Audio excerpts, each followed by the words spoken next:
हम्पी में सबसे भव्य और दिव्य मंदिरों में एक है विट्ठल मंदिर, जिसे देखने के लिए सिर्फ भारत के ही नहीं बल्कि पूरी दुनिया से लोग आते हैं। हमारे 50 रुपए की नोट पर जो पत्थर का रथ बना हुआ है वो हम्पी के विट्ठल मंदिर का अद्भुत रथ है।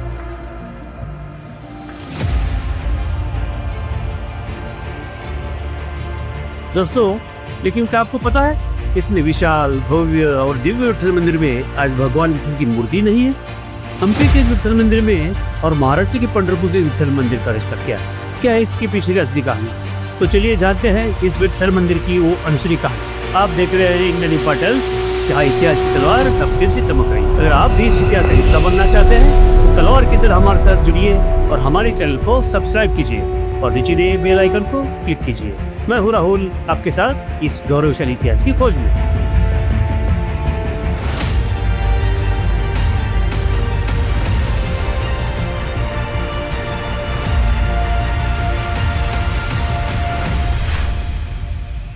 दक्षिण भारत की धरती पर तुंगभद्रा नदी के किनारे कभी ऐसा एक नगर बसा था जिसकी तुलना लोग स्वर्ग से करते थे। उस नगर का नाम था हम्पी। 14वीं से 16वीं शताब्दी तक ये हम्पी विजयनगर साम्राज्य की राजधानी रहा।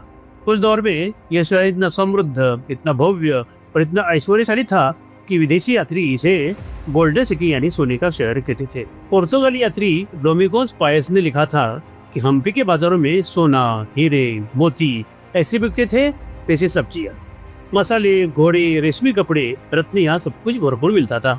लेकिन सिर्फ वह ही नहीं, हम्पी कला, स्थापत्य और आध्यात्म का भी केंद्र था। यहाँ सैकड़ों मंदिर थे और उनमें सबसे दिव्य और भव्य माना जाता था विट्ठल मंदिर। हम्पी के हर जगह में जीवन की झलक मिलती है। कहते हैं इसे पूरे शहर में कभी 500 से अधिक मंदिर थे। विशाल बाजार गलियां, स्नान कुंड, पत्थर के मंडप और यहाँ तक कि हाथी और घोड़ों के लिए भी पत्थर से बने अस्तबल, ये सब आज भी ये देखा जा सकता है। विजयनगर साम्राज्य की योजना इतनी सटीक थी कि शहर की गलियां और जल व्यवस्था तक वैज्ञानिक रूप से बनाई गई। विट्ठल मंदिर का निर्माण 15वीं शताब्दी की शुरुआत में राजा दूसरा देवराय ने शुरू किया और इसे विजयनगर के महान सम्राट कृष्णदेवराय ने पूरा किया। ये मंदिर द्रविड़ स्थापत्य का अद्वितीय उदाहरण है। मंदिर में विशाल गोपुरम, भव्य सभा मंडप और गर्भगृह तक जाने वाले कई प्रांगण। लेकिन जो चीज इस मंदिर का अनोखा बनाती है वो है इसकी 56 म्यूजिकल पिलर। कहते हैं इन स्तंभों पर हल्की सी चोट करने से वीणा, मृदंग, तबला और शंख जैसी ध्वनियां निकलती थी। आज सुरक्षा की वजह से उन पर चोट नहीं की जा सकती। लेकिन कल्पना कीजिए 16वीं शताब्दी में जब कोई संगीत समारोह होता होगा तो ये पत्थर जरूर स्वयं वाद्य बन जाते होंगे। अंग्रेजों ने इस स्तंभों के रहस्य को समझने की कोशिश की। तब उन्होंने वो 2 स्तंभ तोड़कर देखा कि इनके भीतर धातु या कोई खोखलापन होगा। लेकिन जब स्तंभ टूटे तो पता चला कि ये पूरी तरह से ठोस ग्रेनाइट से बने हैं। यानी ये किसी प्राचीन साउंड इंजीनियर का कमाल है, जिसका रहस्य आज भी पूरा का पूरा सुलझ नहीं पाया है। मंदिर परिसर का सबसे प्रसिद्ध आकर्षण है पत्थर का रथ। यह रथ वास्तव में गरुड़ का मंदिर है, पर इसे ऐसा गढ़ा गया है कि मानो यह रथ खड़ा हो। इसे पत्थर की व्हील्स लगे हैं। कहा जाता है कि पहले इसी व्हील्स पर ये रथ चला सकते थे, लेकिन अब इसे चलाना मना है। जब विजयनगर साम्राज्य का पतन हुआ और हम्पी को लौटा गया, तब भी इस रथ को नष्ट नहीं किया जा सका। आज भी ये उतना ही मजबूती से खड़ा है। लेकिन सवाल है, इतना भव्य मंदिर, इतना दिव्य रथ, इतनी संगीतमय दीवारें, फिर भी मंदिर का गर्भगृह खाली क्यों है? दोस्तों, हिंदू धर्म में विट्ठल भगवान को भगवान विष्णु का अवतार माना जाता है। कहते हैं जब भगवान विष्णु ने पृथ्वी पर भक्तों के रक्षण का वचन दिया तो वो अलग अलग रूपों में प्रकट हुए। कभी राम बने तो कभी कृष्ण, और कभी प्रकट हुए विठोबा या विट्ठल रूप में। लोक कथाओं के अनुसार एक बार संत पुंडलिक अपने माता पिता की सेवा कर रहे देखकर स्वयं भगवान विष्णु भी संतुष्ट हो गए और वो संत पुंडलिक को दर्शन देने पंढरपुर पहुंचे। तब पुंडलिक माता पिता की सेवा में इतने लीन थे कि उन्होंने भगवान को सेवा खत्म होने तक रुकने के लिए अनुरोध किया और संत पुंडलिक ने ईंट फेंककर उस पर खड़ा रहने के लिए बोला। अपने माता पिता की इतनी विनम्र सेवा देखकर भगवान प्रसन्न हुए और बोले, जहाँ भक्ति और सेवा है वही मैं रहूंगा। और उसी क्षण उन्होंने अपने दोनों हाथ कमर पर रखे और ईंट पर खड़े होकर मूर्ति रूप धारण किया। वही स्वरूप आज पंढरपुर में विट्ठल के रूप में पूजित है। यानी विट्ठल वो भगवान है जो अपने भक्तों की पुकार पर स्वयं खड़े हो जाते हैं। भक्ति का यह स्वरूप इतना लोकप्रिय हुआ कि पंढरपुर संत परंपरा और वारकरी संप्रदाय का केंद्र बन गया। दोस्तों, 16वीं शताब्दी में सम्राट कृष्णदेवराय ने जो विजयनगर साम्राज्य के महानतम शासक माने जाते हैं, वो एक विट्ठल भक्त थे। एक बार उन्हें महाराष्ट्र में पंढरपुर जाकर विट्ठल दर्शन करने की मनोकामना हो गई और वो दर्शन के लिए पंढरपुर आ गए। इंद्रायणी नदी में स्नान करके उन्होंने भगवान के दर्शन किए और विट्ठल भगवान की इतनी सुंदर और मनमोहक मूर्ति देखकर राजा कृष्णदेवराय उसमें खो गए। ये मूर्ति हर रोज दर्शन के लिए अपने राज्य विजयनगर में ले जाने का ख्याल राजा के मन में आया। ऐसा कहा जाता है कि अपनी ये इच्छा उन्होंने भगवान विट्ठल को बताई। उसके बाद भगवान ने रात को राजा के सपने में आकर उसे बताया, तुम्हारी इच्छा मैं पूरी करने के लिए तैयार हूँ, लेकिन एक शर्त है, अगर राजा के हाथ से कुछ भी अपराध होता है तो मैं वापस पंढरपुर आऊंगा। कृष्णदेवराय ने ये शर्त मान ली और फिर राजा के आदेश पर भगवान विट्ठल की मूर्ति विजयनगर ले गए।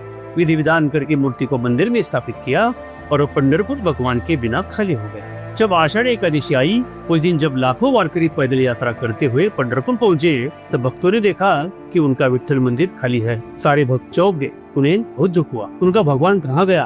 कहते हैं उधर हम्पी में कृष्णदेवराय प्रसन्न थे कि अब विट्ठल उनकी राजधानी में विराजमान है। यहाँ भगवान को वापस लेकर आने की जिम्मेदारी उनके परम भक्त भानुदास पंत को दी गई।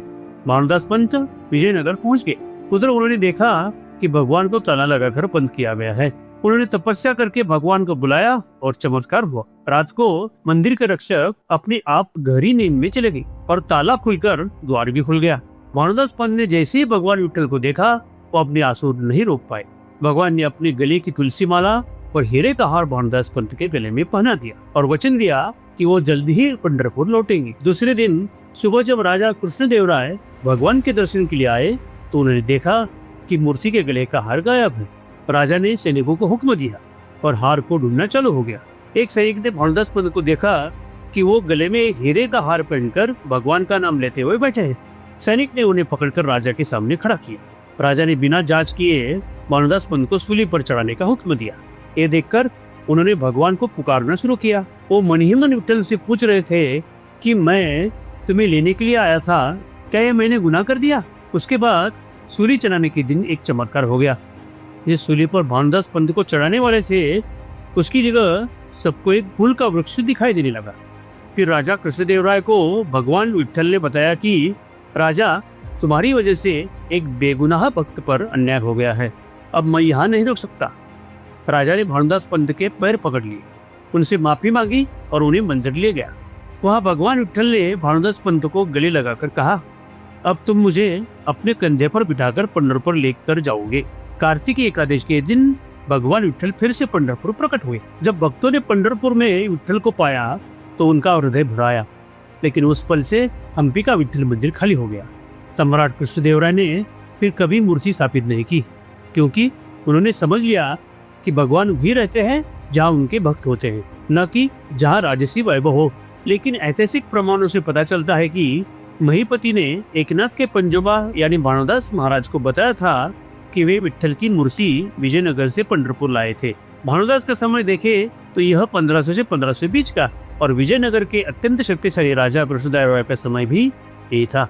राजा कृष्णदेवराय के बारे में एक महत्वपूर्ण जानकारी यह है कि वे पंढरपुर से विट्ठल मूर्ति ले गए थे। 1505 में राजा कृष्णदेवराय ने उदयगिरी के राजा प्रताप रुद्र गजपति पर चढ़ाई की। उस समय वे उदयगिरी से गोपाल कृष्ण की मूर्ति विजयनगर लाए थे। तदनुसार ऐसा उल्लेख मिलता है कि उन्होंने वहाँ एक मंदिर बनवाया और उसकी स्थापना की।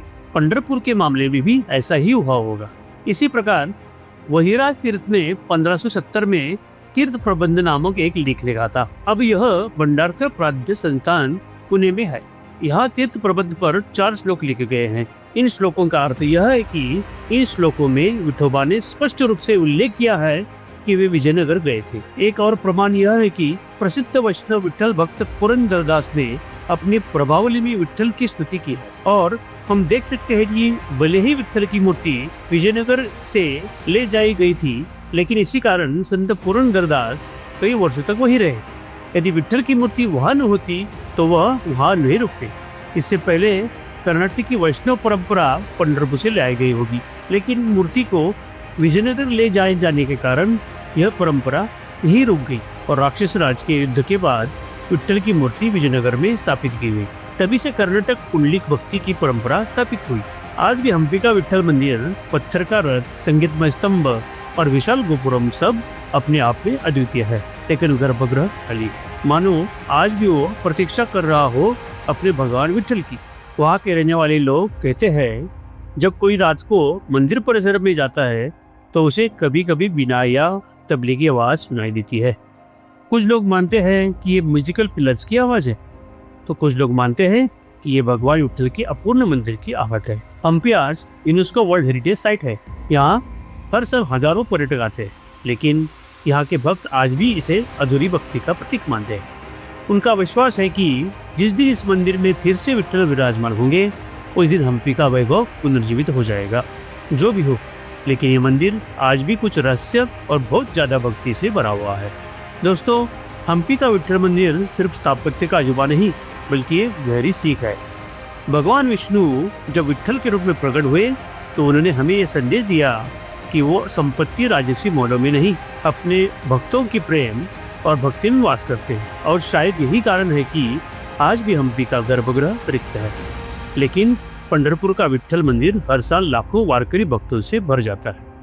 क्या आपको भी लगता है कि ऐसी कहानियां किताबों से बाहर आनी चाहिए? तो कमेंट जरूर करिए और अगली कथा तक जुड़ जाइए इंडियन एम्पायर टेल्स से।